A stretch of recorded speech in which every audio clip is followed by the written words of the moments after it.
Tudi v današnji oddaji Barve znanja na Primorskem valu bomo skozi aktualen projekt, ki teče na Idrijskem in Cerkljanskem, predstavili izkušnje in prednosti ekološkega kmetovanja na hribovitih območjih.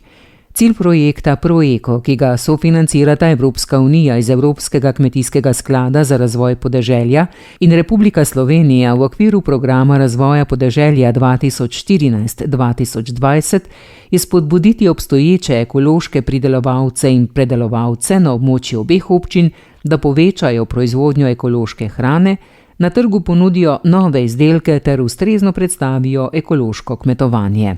Kmetijsko-gozdarska zadruga Idrija odkupuje tudi, kar priredijo in pridelajo ekološke kmetije na Idrijskem in Cerkljanskem. Kot v pogovoru z Metko Rupnik pojasnjuje Tina Podobnik, direktorica zadruge, pa se povpraševanje po ekoloških izdelkih in pridelkih iz leta v leto povečuje, kar opažajo tudi v svoji trgovini v Idriji. Kako torej pri vas zagotavljate sledljivost ekološkega mesa? Pri nas v naši zadrugi lahko zagotovim, da je sledljivost vsega mesa, ne samo ekološkega, zagotovljena.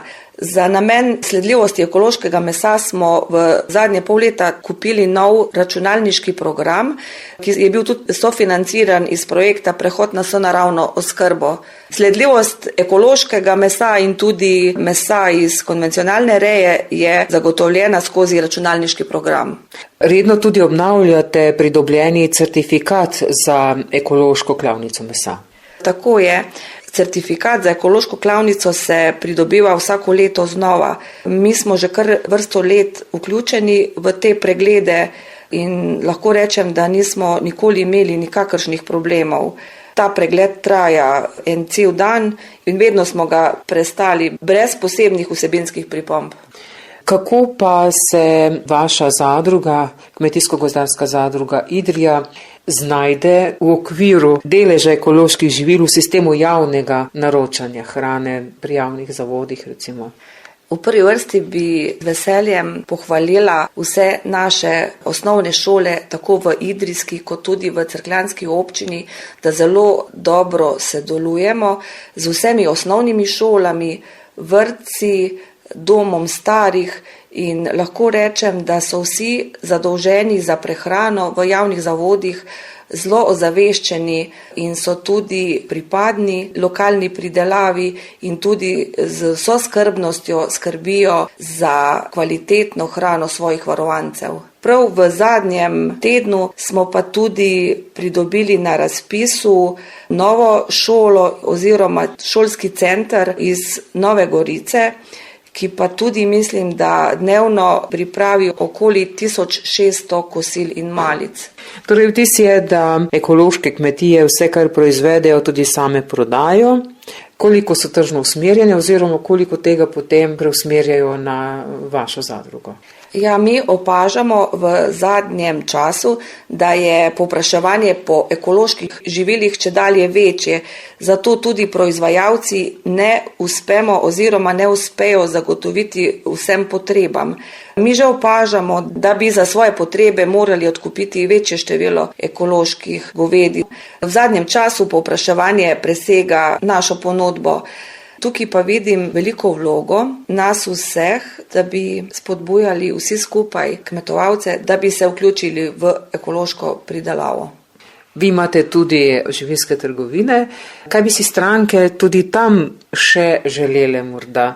Beležite pa zelo spodbuden vsakodnevni obisk tudi vaše sicer majhne, ampak vendarle dobro založene trgovine v Idriji. Ja, lahko rečem, da naše iskreno delo cenijo tudi stranke. V zadnjem času opažamo, da se tudi število kupcev v naših trgovinah povečuje. Še posebej smo ponosni na trgovino v centru Idrije, ker lahko samo za predstavo omenim, da je imela včeraj 287 obiskovalcev. V teh naših trgovinah lahko dobijo lokalno pridelane proizvode, se pa tudi povezujemo z sosednjimi zadrugami, tako da so na naših policah tudi izdelki sosednjih zadrug. Še posebej so trenutno aktualna jabolka, imamo tudi ekološka jabolka iz naše prijateljske zadruge iz Šaleške doline.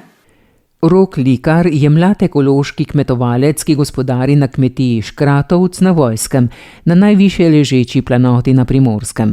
Poleg tega, da so vključeni v ekološko kontrolo, je njihova kmetija tudi spomeniško zaščitena, del posesti, ki jo obdeluje, pa je vključen še v projekt Natura. Vse to prinaša določene prednosti, a tudi omejitve pri kmetovanju in gospodarjenju na kmetiji, kot pove Likar. Za začetek povejva, kako na vaši kmetiji ohranjate kulturno dediščino podeželja, namreč del posestva je zaščitenega. Pred leti ste obnovili skedenj, tudi sam zaščiten, in kako ščitite lipo, ki je tudi en del dediščine. Ja, naša kmetija spada pod zaščitene kmetije, se pravi, da je kmetija v enem kosu in se ne sme deliti. Na kmetiji je zaščiten hlev in pa hiša, to je spomeniško zaščiteno. Pri obnovi skedenja so bili prisotni strokovnjaki za kulturno dediščino, ki so vodili obnovo na tej strokovni podlagi. Na posestu so tudi 3 lipe v okolici domačije. 3 lipe so zaščitene zaradi starosti, so precej velike, so pa vse 3 lipe medovitne in v bistvu ščitijo domačijo pred vetrom in pred strelami. Zaščita seveda terja določene strokovne usmeritve, upoštevanje določenih strokovnih usmeritev in ukrepov pri vsakem posegu na zaščiteni domačiji.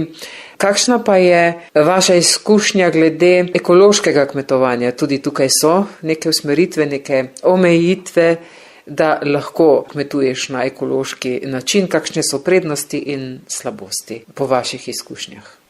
Naša kmetija je vključena v ukrep ekološko od leta 2001. Prednosti tega so prav zagotovo zdravo okolje, se pravi, pri ekološkem kmetovanju je prepovedana uporaba fitofarmacevtskih sredstev, prepovedana je tudi uporaba umetnih gnojil, tako da uporabljamo za gnojenje samo hlevski gnoj in gnojnico. Prednost je tudi, da je ukrep podprt s strani Evrope in so neka dodatna plačila pri subvencijah. Slabost je pa vsakoletna kontrola, veliko birokracije in naprimer pri zdravljenju goveda imamo enkrat daljšo karenco, da je meso še uporabno za prodajo kot ekološko. Včasih ste imeli odobrenih samo okrog 20 glav živine na teh vaših površinah. Tudi spremljeni ste bili skozi računalniški program, dnevno, ažurirano, kako je z vašo živino, koliko je številčno, zdaj je pa drugače. Ja, včasih so bile kmetije, ki so bile vključene v ekološki ukrep, z vezano rejo živali so bile omejene na 20 GVŽ, se pravi 20 velikih govedi. Sedaj pa se je to spremenilo in vložili smo prošnjo na ministrstvo, ki nam je odobrilo, da lahko imamo okoli 50 ali celo več velikih živali privezanih, poleg tega pa imamo lahko neomejeno število mlajših živali na prosti reji. No, del vaše kmetije je vključene tudi v Naturo 2000, torej vaš vidik glede zadnjih polemik v medijih o tem, torej, ali ste o teh, kako bi rekla, omejitvah, ki jih Natura 2000 prinaša kmetom pri kmetijski dejavnosti, sploh vam ekološkim kmetom, kakšna je vaša izkušnja s kmetovanjem na območju Nature 2000? Približno pol površin naše kmetije spada oziroma leži na območju Nature 2000. To ni ista Natura 2000, kakor je bila takrat omenjena v medijih na Ljubljanskem barju. Na Ljubljanskem barju so kmetije neprostovoljno, v bistvu jih je država določila, ker ležijo na tem območju, bodo imeli določene omejitve. In zato so bili takrat tisti protesti, ker v bistvu je država diktirala, kako bo kmet na določenem območju kmetoval. Pri nas pa ni tako, pri nas se kmet prostovoljno odloči, ali želi sodelovati pri določenem ukrepu na tem območju. Naša kmetija se je odločila, da bomo sodelovali pri ukrepu suhih kraških travnikov. Tukaj so določene omejitve, prepovedano je gnojenje, Košnja mora biti narejena v obliki suhega sena, se pravi, ni dovoljeno baliranje v silažne bale, lahko pa so suhe. Je veliko birokracije, to je tudi glavna težava, da se ljudje premalo odločajo za te ukrepe. Pa še ena taka posebnost tega ukrepa je, da je košnja in paša dovoljena po 15.6. ter da se paša lahko izvaja maksimalno 14 dni na neki površini, na neki čredinki, potem pa 5 tednov na tisti čredinki ne, po 5 tednih pa lahko spet pasemo 14 dni. Vas to ovira pri vašem kmetovanju bistveno? Bistveno nas to ne ovira, ker kot pravim, imamo samo pol površin v tem ukrepu, smo pa imeli letos malo več pregrajevanja na več čredink, da smo površino prav tako izkoristili. No in zdaj smo seveda pri pridelavi. Vi redite mlado pitano govedo. Kam prodajate in koliko proizvedete mesa recimo letno? Naš pridelek je meso. Imamo okoli 15 krav, katere imajo vsaka svojo tele. To tele se zredi in čez približno 2 leti je tole velik bik oziroma telica. Mlado pitano govedo je sicer do 24 mesecev oziroma po podaljšanju do 30 mesecev starosti. Večinoma prodajamo govedo v kmetijsko zadrugo Idrija. Lani smo prodali 8 bikov. To je bilo približno nekaj čez 4000 kg mesa. Lahko pa tudi meso vzamemo nekaj za lastne potrebe.